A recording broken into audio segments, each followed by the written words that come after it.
Akibat hujan deras dan angin kencang di Hong Kong kemarin, kita nggak bisa keluar untuk belanja bahan makanan. Sampai kulkasku nggak ada isinya. Untung aja istriku kemarin sudah bikin tempe dan ini udah jadi. Kemudian aku ke kebun untuk mencari sayuran tambahan.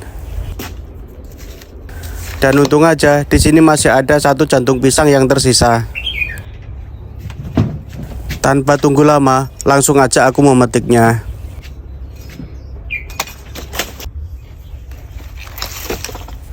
Dan ini jantung pisangnya lumayan gede, jadi cukup untuk makan kita satu hari. Jadi menu kita hari ini sayur jantung pisang dan tempe goreng.